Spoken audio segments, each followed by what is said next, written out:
I've been attached with the feeling of now waking up with you by my side.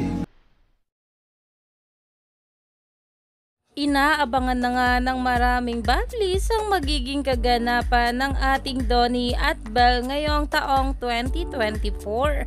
At talaga namang nalalapit na nga rin ang kanilang meet and greet sa Trinoma. At ito namang ating Donnie ay ilalabas na nga ang kanyang GG the Movie ngayong January 24. Pero ito na nga guys ang pag-uusapan natin ngayon dahil talaga namang itong ating nato ay may pa-TikTok ngayong 2024.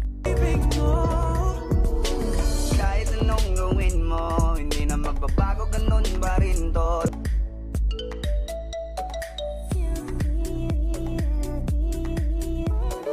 Ayon pa nga sa caption nito, yearly TikTok bago mag-shave, #FYP.